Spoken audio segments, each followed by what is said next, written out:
I'm Kristen Russell, and this is the Holy Empowered Podcast, where we dive into all things holistic healing and open our minds, hearts, and paradigms to new ideas so we can live our most empowered, healthy, joyful lives.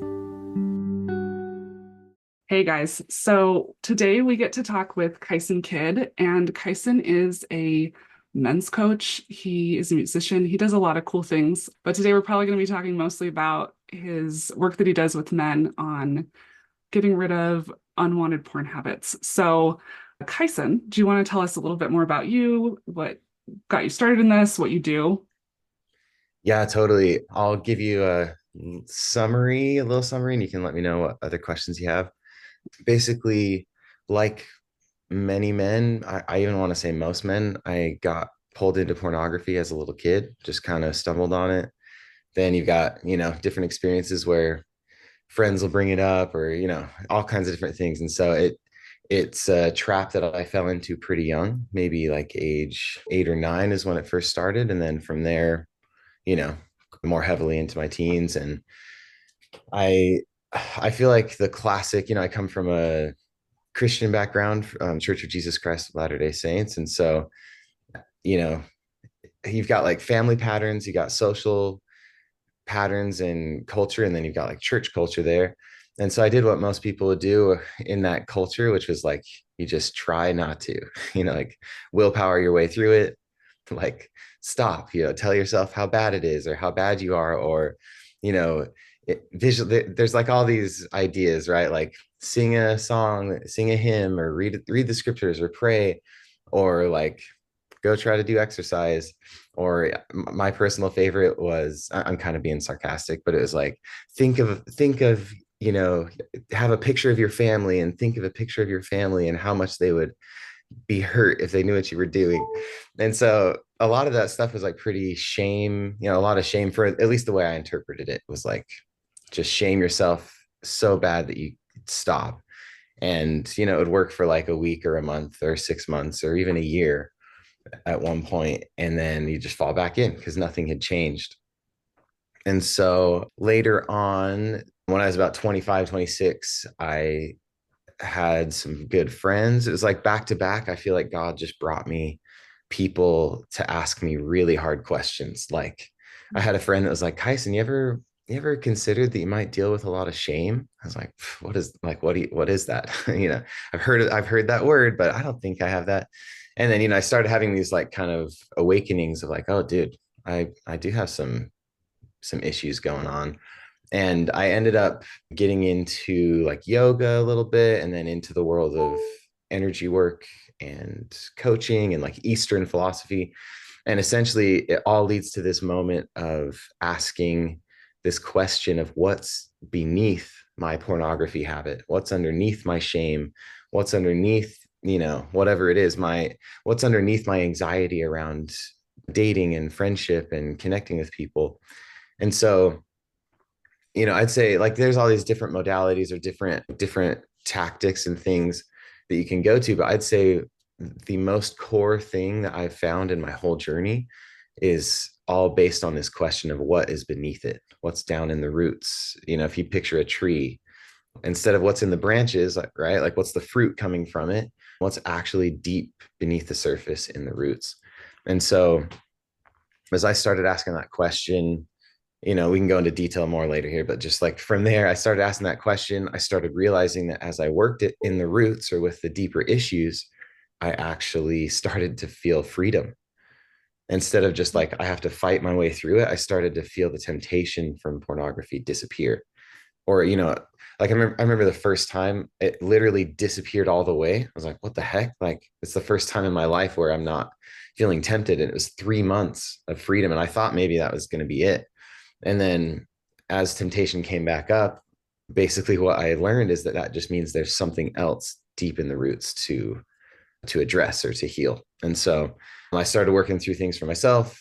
And then that kind of led me to working, helping other people work through similar things, helping them figure out what's in the roots for them. And so I've been coaching full time for about, let's see, what year is it? Maybe like 7 to 8 years. It's been my main endeavor. And it's been so fun. I'm always learning, I'm always growing. And then I love just getting to see my clients go from a place of like feeling stuck and feeling like a victim and like I can never change. The best hope I have is just to like pretend, or willpower through it, and then shifting out of that into freedom. And it's so fun to see the attention shift away from like I need to stop pornography, and we actually shift over to like how can I create a life that I actually love. And it's so cool to see that shift. Anyway, it's just been very rewarding. And yeah, Yeah. did I answer your question? I kind of forgot what you asked me. Yeah, no. Just Sorry. about you and how you got here and what you do. So, yeah, but that's awesome because I feel like I'm so excited to talk about this because I feel like it's something that people don't, it's so enmeshed in shame and it's so like difficult to talk about or feel any kind of hope. I feel like there's a lot of people that just feel very trapped. Yeah. So it's exciting to hear about someone who's had success with just, oh, we're finding like the deeper things here and we're working through it. And you can help other people. But Yeah. Thank you. yeah. Yeah. So as far as what was the process like, kind of what things did you find that helped, or how did you get to where you are with coaching? I think in a lot of ways, I'd go back to like just the simplicity of a great question from friends, because I went my whole life, like I'd hear the word shame, but I never like internalized it. And so for me, those powerful, inspired questions where you get to actually wrestle with what's in your heart, Mhm. I think are just life changing. So, there are other coaches that have different approaches, but for me, that's been the key is like I'm looking for the question, basically. Like I know there's something in the roots. I know there's something underneath what's going on for me. What's the question to get me there? And so, you know, whatever that process looks like for people, like being prayerful or going to scriptures or talking with friends you trust, there's something like every change I've ever had has been a result of asking a powerful question. And so, I found different modalities that have helped me with that. I've loved like yoga and meditation, gives you a chance to sit and be quiet. I stumbled on emotion code, which is like an energy healing modality. Loved that. And then from there, I went to Healer's Blueprint, which I know you're familiar with. Yeah. And Healer's Blueprint to me it felt like a library of questions. It's 100,000 different questions you can ask and try to like unravel what's going on down in the roots. So yeah, I stumbled on that. Let me think what else is helpful. I mean, that's the core of it. There's got to be, beautiful perspectives, and I'd say like questions, and then also choosing to practice self awareness. Like, what am I thinking? Why am I thinking it? Where did it start? So over the years, and I do this every day, like it's a practice now to identify the way I'm thinking and why I'm thinking it. But over the years, some of the more impactful like breakthroughs there that I've had would be like recognizing, like it's so interesting how many thoughts you think without even noticing. I remember like hanging out with a friend, and after I leave his house, I get in the car, and like out of nowhere, I hear this thought that's like, men are monsters. I was like, whoa, okay. Like, and what's interesting is as that thought popped in, I was like, now that I think of it, that's a thought I have thought many times. Like that's just a thing that's in. It's kind of a message we get from society and from men are monsters. Men struggle with porn more than women. If there's a crime or whatever, it's probably a man. There's all this stuff, and so as I had that thought pop up, it was an opportunity to wrestle with, do I believe that or can I let that go and believe something else? And so I would start making like a list, maybe journaling. That's another thing to toss into your like practices, just lists and lists of like false beliefs. I found this one about myself, about this one about men, this one about sexuality, this one about pornography. Like, since I struggle, I'm a bad person, all these ideas and ways of thinking, and just starting to unravel those and check in is like, is this really true? Or is this just the way I've been thinking about myself? Yeah.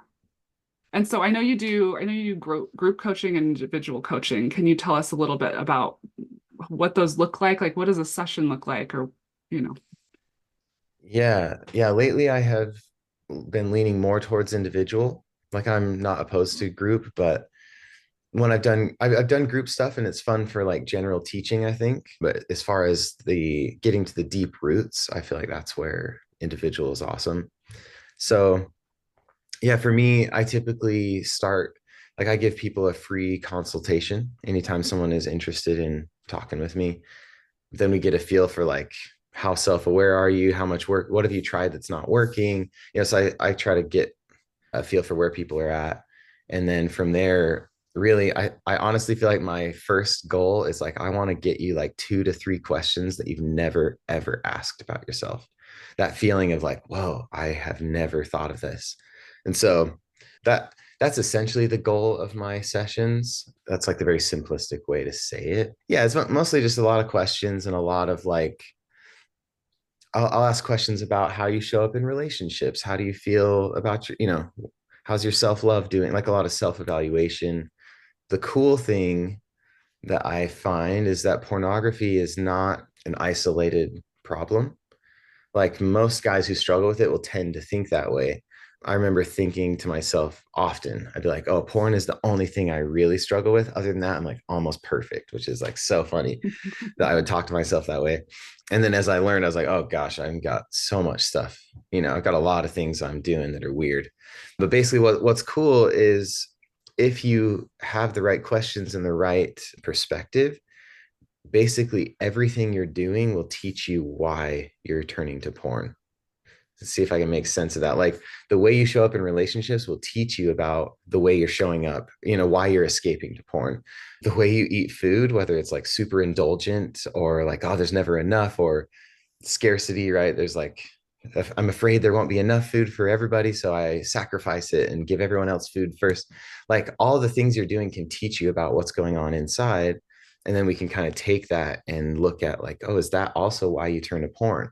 Because there's not enough love, right? Or there's not enough women in the world. No one could ever really love you, or you're not enough. So basically, we just like explore everything and try to look at how is your life and your relationships trying to show you like what is going on. Like it's trying to show you why you're turning to porn, why you're turning to other things. Does that make sense? Yeah.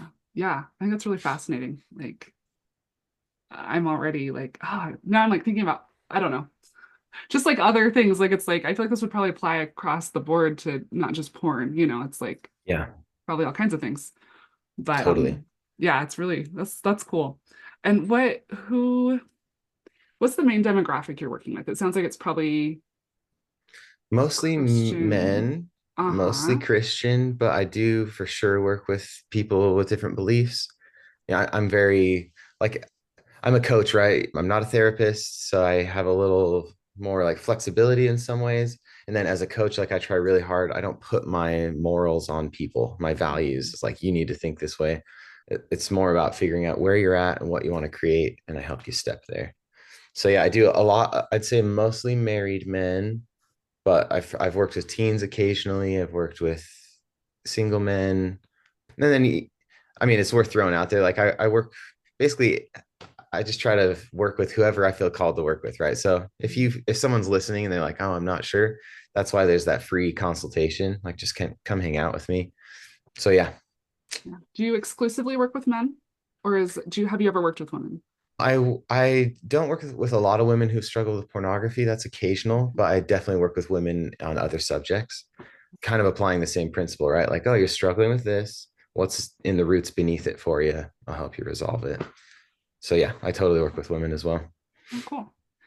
In working with single men versus married men, do you see any differences, especially with with the demographics you're working with around how they view themselves or how they view sexuality? Yeah, what do you notice there? Yeah, oh, such a good question.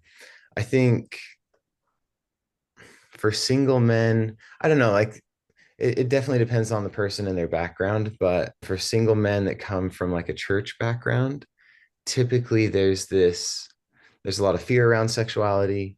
There's a lot of like unknown. Like I think a lot of single men deal with like so many conflicting thoughts around sexuality, like, oh, sex is bad, but it's going to be good later if I'm, when I'm married. And then I honestly think that I'll say us, like most of us guys as we were single, there's this belief slash maybe a hope that like sex will save you. Can I Oh, say it yeah. that way? Like, okay, I've got to hold out for like finding a wife, and then sex is okay. And then the hope is that like, then I'll be happy. Then I'll feel validated. Then I'll feel finally like I'm loved. And what most men find is that that doesn't happen. They still are struggling with all this internal stuff, and porn sticks around. If they started porn before their marriage, which almost everyone I've worked with has, like pretty much everybody, it will almost always continue through until you resolve the root issues. So, yeah, I totally see that attitude around sexuality though, like almost like I hope it will save me or just one, and then that's why like pornography becomes this like replacement of like maybe if I learn about sex or maybe if I fantasize about, maybe I could like find some resolution for the pain I feel internally, and it just doesn't. And so then when I work with married men, there can be different attitudes. I'd say it ranges quite a bit once they're married, but I'd say that's the general thing I see across the board is that like, oh, that satisfaction or that validation or that feeling of love is not there like I'd want it to be. What else would I say about married men? Oh man, there's so many things. There is an interesting pattern I see where most of the men, like, I don't know, is it okay if I talk about like one of the underlying things I see? Definitely. Yeah. So, and I think it's connected to your question, where basically every guy I've worked with who struggles with porn also deals with a lot of people pleasing and then a lot of like feeling controlled in their relationships. So that one's interesting. I'm definitely not trying to put it. I'm not saying that the wife is controlling, but I'll say that that is the story. Meaning the story in their heart and mind is like, oh, my wife is always telling me what to do, and if I do what she needs and wants, then I'll finally feel like she loves me. And then there's this like deficit, living in deficit constantly. I need to like do more and get ahead of it. And then oh dang, my wife is still sad, and so then like then I feel then I feel weak or I feel like I'm not good enough or I feel rejected, and then that's where porn kind of comes in as like a false band-aid for that wound. So I'd say that's a dynamic I see quite a bit, not with every single one, but there's almost always some element of like I feel like my wife dictates what I do. I can't say no. I have to say yes, and then I feel controlled. And then I think porn often acts as an outlet to either go get the validation you didn't get.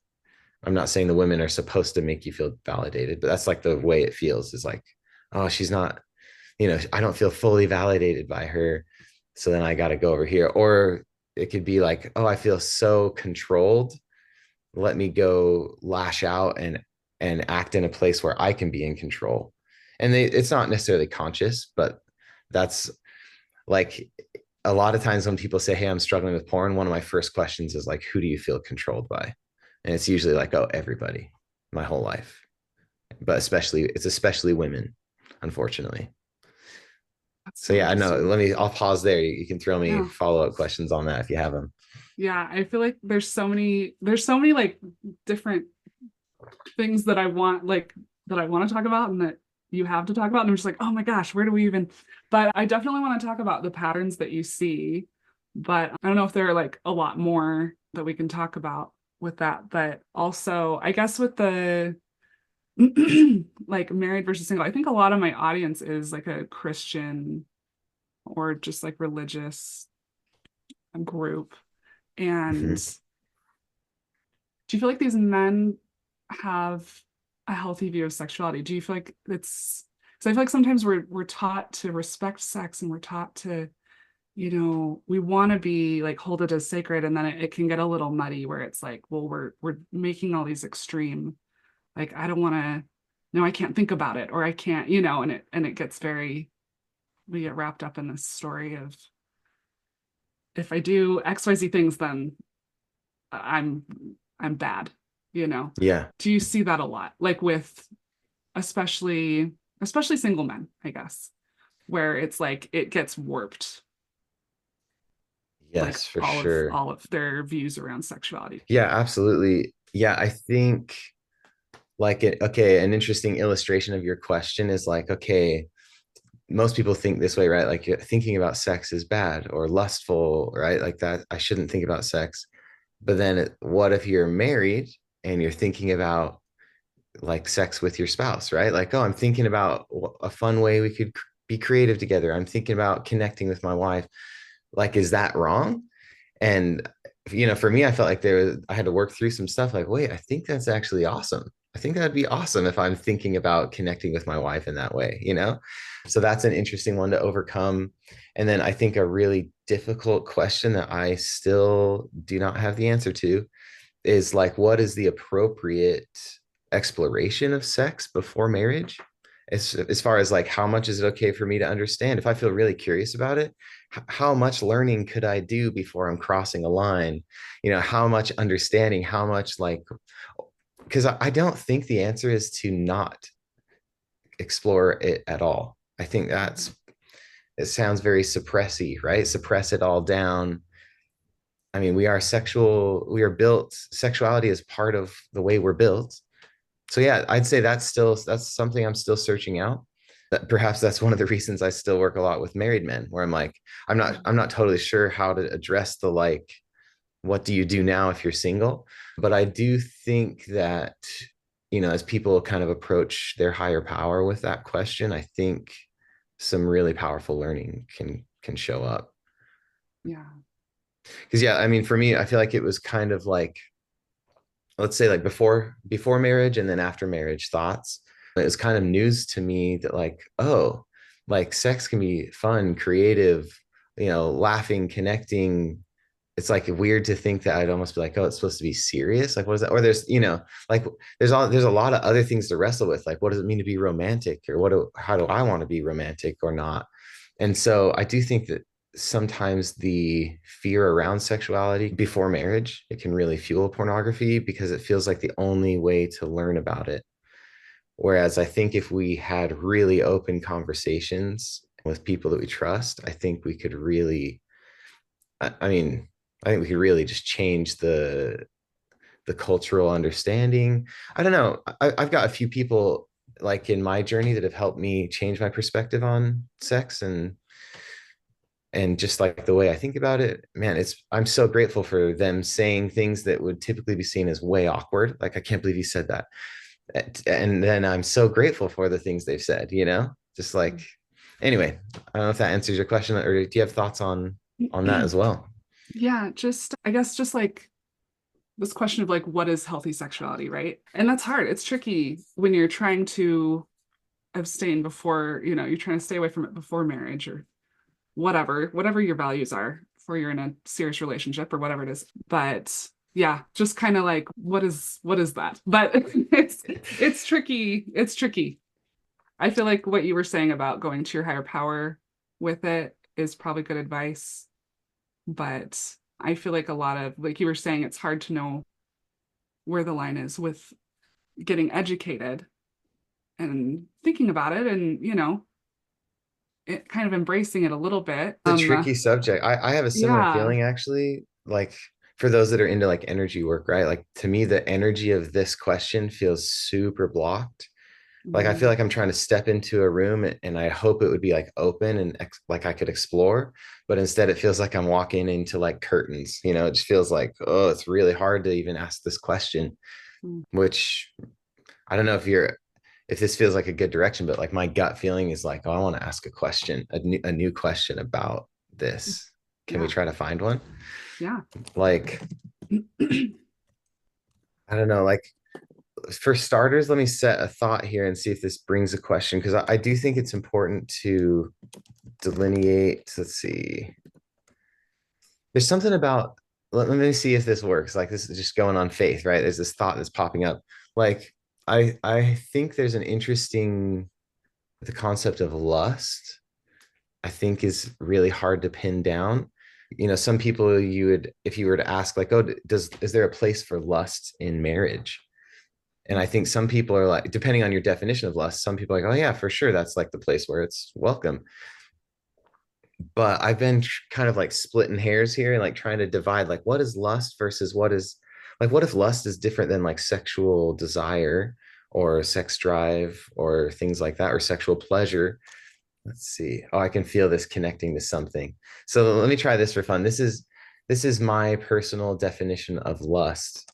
It is like taking power in inappropriate ways. Mm. So I'll give you my brief explanation on why I think of it that way. Because you can lust after money, power, sex, popularity. It's interesting that we use the same word, right? So those things on their own, like money on its own, is not bad. It's a power, but when taken inappropriately, it is bad. It does damage. Popularity can be an amazing power to have influence over people or with people. When taken inappropriately, right, then it becomes bad. Sexuality is the same. I think it's a neutral power, or it's intended to be a great positive power, but when we take it inappropriately, that's when it becomes bad. There's also this idea of like power over another, and I think that's included in at least this part of lust that I'm trying to identify, is like overpowering or controlling other people.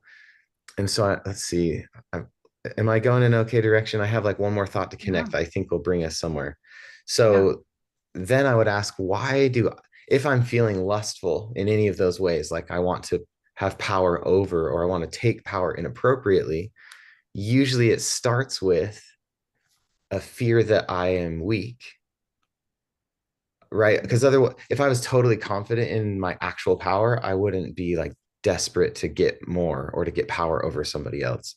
So I think it starts with a false belief that I am weak or I am not going to be enough as I am. And then there's this idea that like instead of going for the true route to power, let me go to God or to truth or to, you know, growing and healing as a human. I'm going to go for the false version of power, which is where I take it. And I think most people who struggle with porn will find those patterns of thinking in their minds and hearts. Like, I'm not good enough. I can't get the real true version of this power or this desire. And so I've got to do a counterfeit, which is going to either look like, you know, taking money or using money to be better than other people or taking sexuality that way. So what if there was a way to learn about, if we can separate out lust, right? Because I don't think lust is ever positive. What if there's a way to explore sexuality without it being lustful, like without it being about taking power or overpowering other people? Or it's still a very complex question, but I think there's something about that, setting that foundation of like, can I learn about sex? Because Mm. obviously you're going to have a sex drive before you're married. That's part of like being 12 and older, you know, so it's there. What is okay for me to learn about? Can I do it in a way that's not lusting after or fantasizing about something I'm not, and more about understanding what I am? Question mark. I know that's still not like an Yeah. answer, like, oh, we found it, but it's like a stepping stone, you know? No, I love that. Yeah. I think that's probably the best answer we can get in this context, I think. Right. But Because that's yeah, super, it's individual.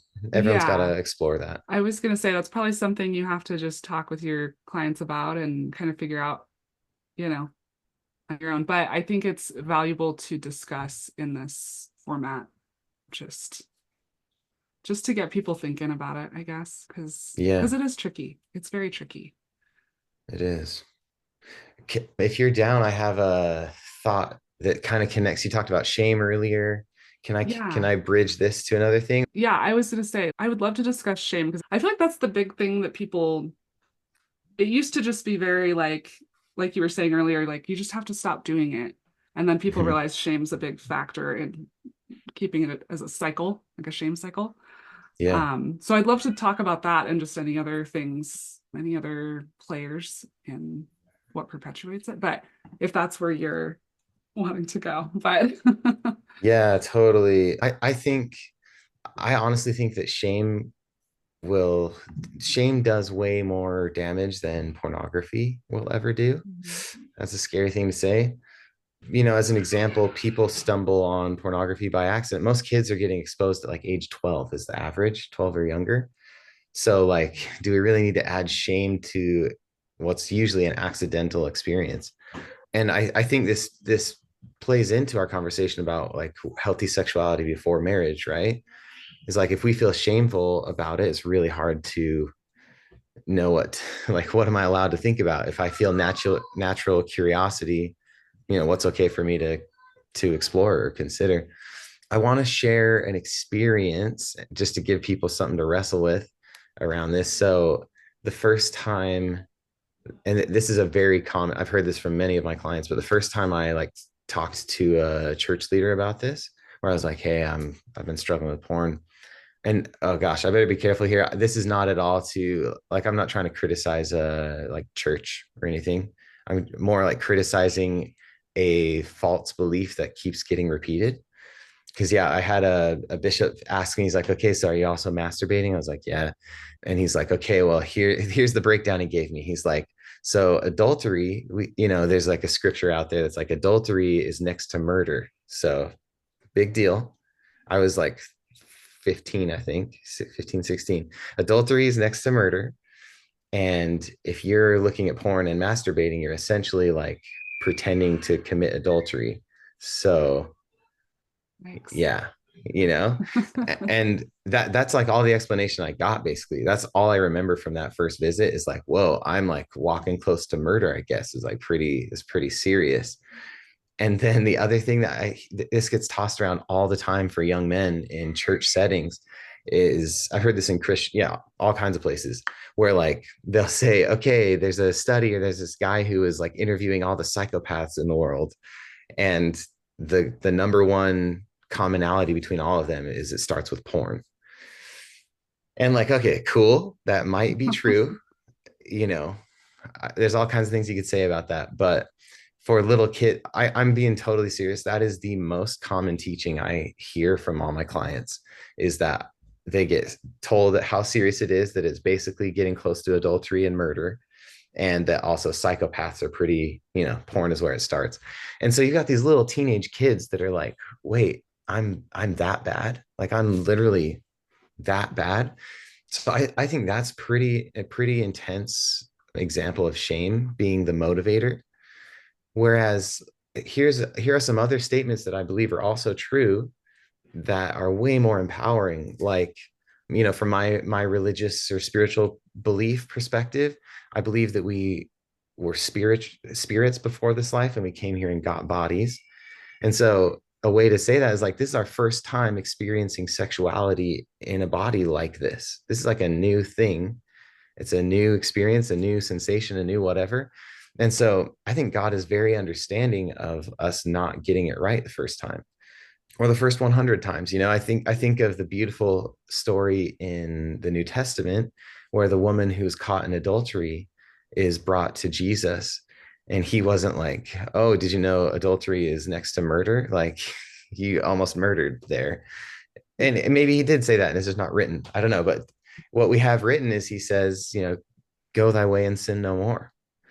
It seems a little more chill.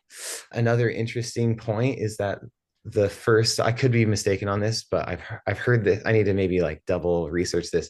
But one of the first people, possibly the first person that Jesus like revealed himself to as like I am the Messiah, is the woman at the well. And she had like five husbands.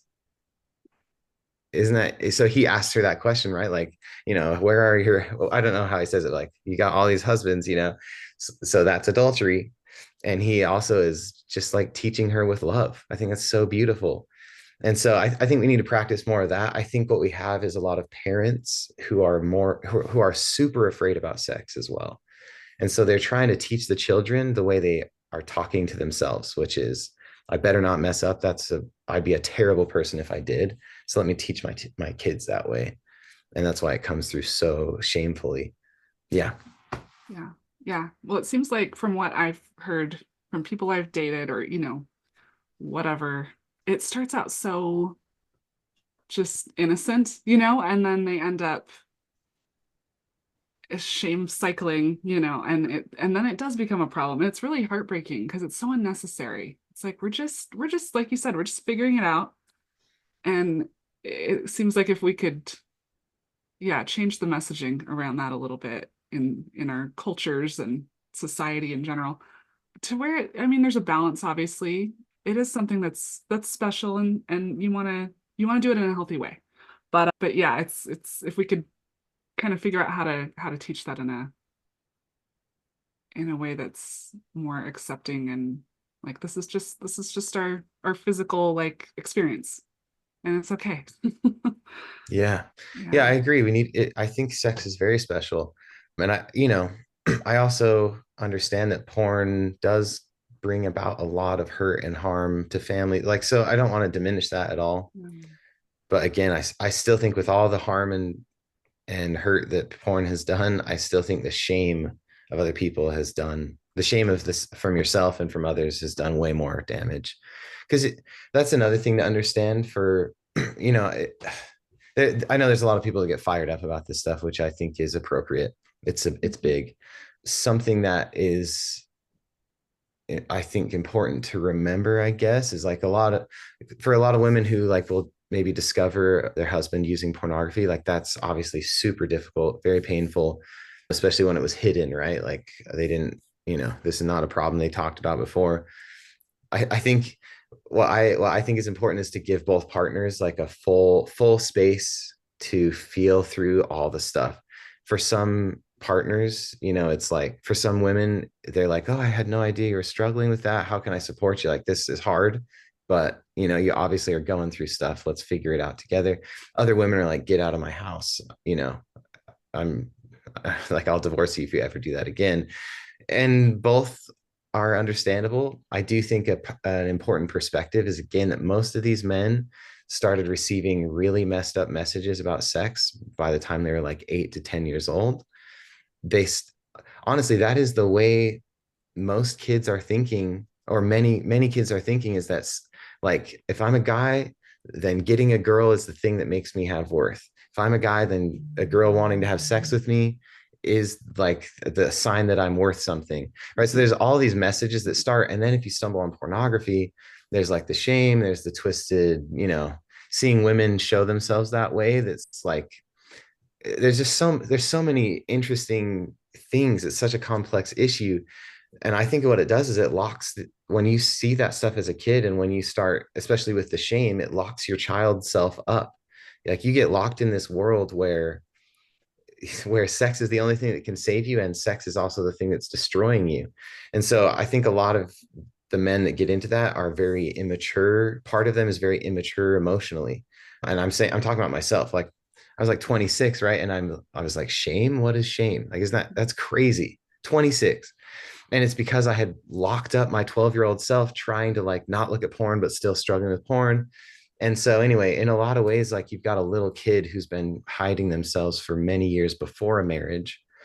And hopefully that can bring some compassion for some of the men, especially for the men who are being accountable and like want to change. I'm not suggesting, occasionally I've had a couple of guys, like I tend not to work with the men who are not taking accountability. Like it just doesn't work. But I guess occasionally I'll work with a guy who's like, it's my wife's fault and she needs to give me more sex. I'm like, okay, dude, we're gonna like talk about this a few times and see if I can help you shift. And if not, like I just can't help you. Nothing's gonna change. But most of the men I work with are like really, really good men who have a ton of spiritual gifts and strength and amazing desires. They just have gotten caught in some traps. So I know I just did another like avalanche of thoughts. Thanks for, yeah, thanks. No, no, that's great. You're here to talk. So I'm like, excellent. This is great. We want to hear your thoughts. So, but yeah, around just when you're talking about how this plays out for kids, and like I feel like often there's like the shame, and then I want to talk about the word addiction a little bit. I want to circle back to that, to like shame and kind of some things related to that. But when you talk about it, you often use the word habit. And I'm curious what your thoughts are on the word addiction versus habit in regard to porn. Yeah, you're right. I do use the word habit. I don't like the word addiction. To be honest, personally, I don't like the word addiction about anything. but especially with pornography. So like, yeah, I'm okay with like alcohol addiction or drug addiction. I know that's like true. Even in the world of therapy, they're actually shifting away from the word addiction because it's not a true addiction in the way the brain reacts with it. For me, my stance is a little more of a philosophical thing though, because the word addiction has a ton of power. It's like, oh, it's a thing I can't control, right? We love to like, oh, you've got an addiction, right? So it's not really your fault. And again, I don't come from the other angle of like it is your fault. You suck. You can control yourself. But here's an illustrative, is that a word? An example that illustrates. Okay. I had a client who had struggled with porn like every day, even twice a day, most days for like 10 years. It's like that's all he remembers basically is like I look at porn every day. So I was talking to him. I think it was just our free consultation. And I was like asking questions and found some stuff that came up around like the way his family treats him and the way he feels like they think about him. And I was like, when's the first time you felt that? And he like kind of had a flashback to like a younger, age 12 or age 10. And he started crying and just recounting like a really difficult experience that happened. And we worked through it. We talked about some of those root issues. And then like without even expecting, he told me 2 weeks later, he's like, dude, I had 10 days without using porn. And so that's where I'm like, dude, you guys want to say that's an addiction?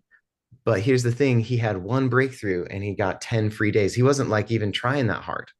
Like he didn't do a follow-up session. He kind of disappeared on me, but like 10 days of free, porn free days from just understanding one of his root issues. And so I shy away from like talking about addiction. And I also don't love the chemical brain conversation. Oh, it's just chemical pathways, dopamine. The same thing. It's like if it's a chemical pathway, how can it change immediately once you shift your heart and shift your spirit? So I've seen that over and over. And I just don't find it very helpful to talk about it as an addiction. Yeah. Yeah. Yeah, and I feel like there's a lot of just a lot of stories. I don't know if stories is the right word, but around the word addiction as far as like once you're an addict, you're always an addict, and it's kind of, and I think that can be like, I don't know, I think for some people maybe that's helpful for them when they're really trying to be consistent to get out of like a drug habit or a drug addiction or something maybe, but I kind of don't Yeah. like it either where I'm like I don't think that's helpful. I don't think that's like giving your power to it's like I can't do anything about this. I'm an Yeah. addict. And it's like, wow, that's really disempowering. Oh, I totally agree. I got to be careful not to get too fired up about that one because holy cow. Because like on the list of top three things that I remember from like, here are the teachings about pornography and sex from my childhood. It's the adultery and murder. It's the psychopaths use porn. And seriously, the third one is hearing the 12-step guy come in to the men only, right? And say, oh, pornography, this and that. And then once an addict, always an addict. Like that's the teaching that I took in. So like think of the story you piece together, like close to murder, psychopaths are kind of like me, I guess. And then like I will always be an addict. So the rest of my life is going to suck, which I think turns to this thing of like, I'm never going to get true relief. And so I might as well indulge a little or I'm never going to be happy. Like that's really what it turns Mhm. into. It's like if I'm Yeah. always going to be an addict that's not happy, I might as well get a little porn here and there or a little drug or a little. So yeah, I don't think that is helping anybody. The other one that I'll say that I really dislike is from oh, this is kind of intense, but it's from the 12-step program. Deep breath, because like I'm not supposed to criticize that, whatever. Even in like the church's 12 step, the step one is to admit that you are powerless outside of yourself. And I know there's a whole like I do believe God is powerful, but I think God has empowered us from the beginning. Like to admit that you're powerless to me is like one of the grossest. It's like it's one of the grossest things to encourage people to believe because I actually think that is the root of the issue. One of the most core root issues is that my guys believe that they are powerless. And so they're turning to false types of power, which is lust, right? That's back to this definition. Like lust is taking false power or taking power in false ways. And they wouldn't do that if they saw who they truly were, which is like a powerful and empowered child of God, an empowered being. God's given us like agency and spiritual gifts and the power of awareness and a million powers. There's no way we're powerless. So that idea just makes me really sick. Yeah, that's so interesting because I I don't know like tons about 12 step. I know a little bit. I have some friends who do it, but I have heard that like that's one of the first thing. And I was thinking like it's like okay, yeah, like you have to kind of be humble and admit that like God's in charge. But I totally see what you're saying. Like it's like but then yeah, it kind of can turn us into victims still. Like if Yeah. you don't see who you really are. I think that's a huge problem for people where they don't see their true identity, like their most divine, like higher self identity. And that's really, how do you improve if you can't see Yeah. that? Can you imagine? I think just even taking the exact words you just said, I think it would have a massive impact just changing the first step one to what you just said, that like God is in charge and I'm practicing humility. And then also I actually love your phrase of like, I don't yet see my true identity. And I admit that. Like, oh, Mm, dude, can you feel the yeah, difference in that? yeah, Of that, like, yeah, I am struggling and I don't yet see my true identity. I will turn to God for help. That is an entirely different principle than I am powerless and I cannot do anything in and of myself. Like, oh my gosh, I got the yeah. chills from I did too. It's the like, oh shifted wow. way. It's so cool. Yeah, yeah, So yeah, I got a few issues with that. I think I understand too. I think the church has tried to adapt the original 12 step, which says the same thing. So you can't just go change. Maybe you can't just go changing step one. I don't really know. But yeah, I definitely take a little issue with that one. yeah, yeah. And like, 12 step is, I think it's, people need it and it's great. And we're not bashing it, but I mean, Just the I don't wording, know. But the yeah, wording on yeah, it's step one. like there are things, yeah, there's like, this isn't a perfect system, I guess. But Yeah. anyway, but yeah, I think that's, yeah, good stuff. And maybe to like sum that thought up too, I think what we're saying is like, let's pay attention to the way we're talking and teaching, because Yeah, you've got adults who have more perspective trying to teach children, and children are already, a lot of these kids are getting taught about pornography after they've already used it, after they've already fallen in. And so these kids have a cloudy mind, like I'm clouded and freaked out and filled with shame. And so they're going to latch on to those false teachings. If they're said in ways that have shame with them, they latch onto that stuff of like, oh crap, that's proof that I'm terrible. So I think we just got to be a lot more careful about the words we choose. We got to, no, I'll just stop at that. We got to be careful with the way we teach stuff. 100%. Yeah. Kind of circling back to like the role shame plays. And so, do you feel like there are other things that keep people stuck more than just, I mean, there's obviously like our beliefs that we just talked about about Mm-hmm. ourselves, and then there's shame. Are there any other things that you notice with the people you work with where they're stuck in a cycle or they're disempowered? Yeah, I'm thinking like, wow, why does that question feel so hard? It feels like I just want to tell you everything I've ever known. So it's like, okay, let me try to narrow. I'm not going to answer it that way. Yeah, okay, like other common patterns. Yeah. Is that okay to say it that Well, way? Or things that help keep them real stuck? Like, probably things that keep them really stuck, but I do want to talk about patterns. Yeah.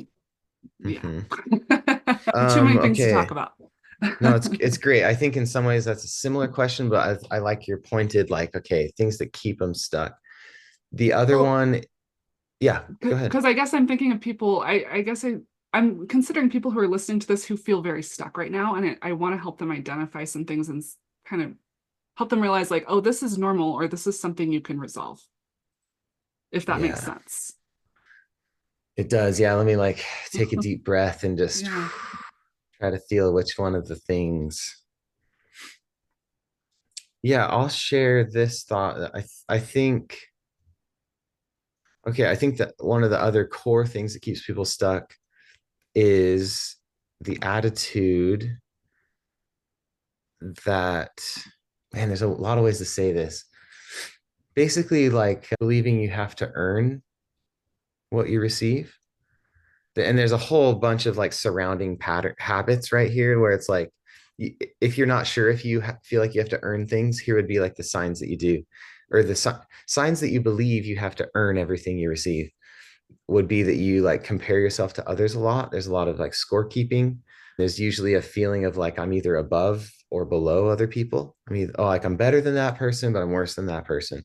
I'll never be as good as them or someday, but I'm definitely better than like those people who believe this, on the other side of the political spectrum or whatever.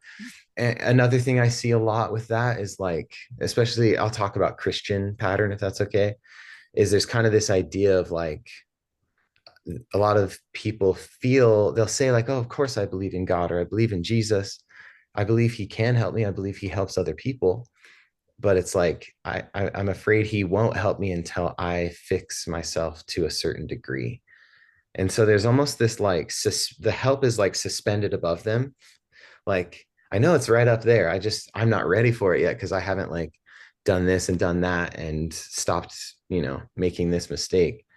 And so one of the, if that's something, if someone's listening and that you suspect, you think you might, treat yourself that way, that like, yeah, I can receive help like later after I fix myself. One of my favorite verses of scripture is I'm going to look this up real quick. Second Nephi 26:25, I believe. Sometimes I get the number backwards. It's either 26:25. Okay, here it is. A lot of people might recognize this scripture, but it says, behold, talking about God, doth he cry unto any, saying, depart from me? Like, does he say, go away? Behold, I say unto you, nay, but he saith, come unto me, all ye ends of the earth. And this is the part I want to actually focus on at the end. It says, so come unto me, all ye ends of the earth, buy milk and honey, whatever that means symbolically. And he says, buy it without money and without price. And I think that's what I would invite people to think about, is like, what would it mean to buy or to receive without money and without price, without having to pay for it?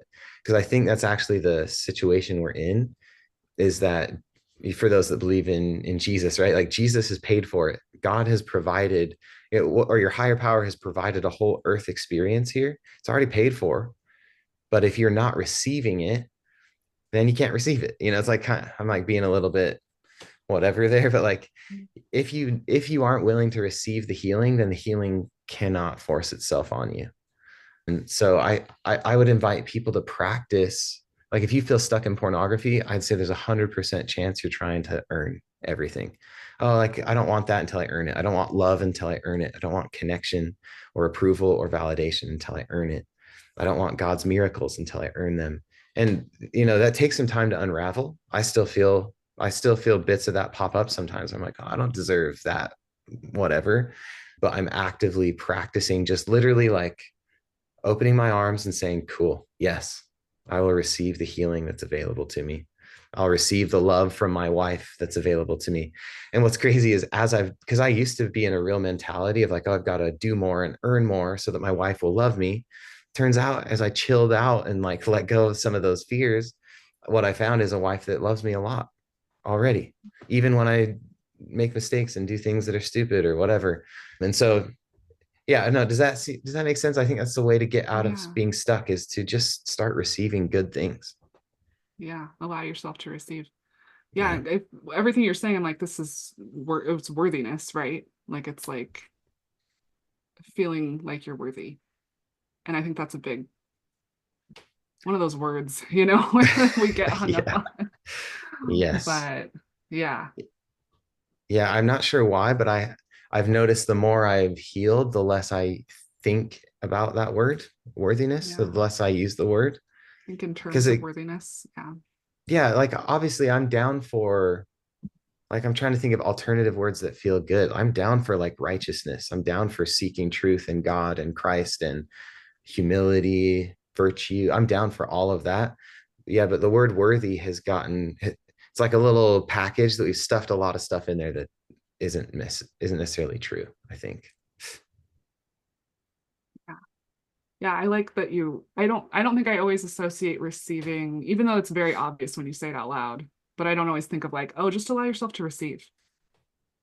I don't always think about like worthiness is blocking that, or my perception around not being worthy is blocking receiving. Yeah. It's very obvious when you say it, but I'm like, oh yeah, that is the thing.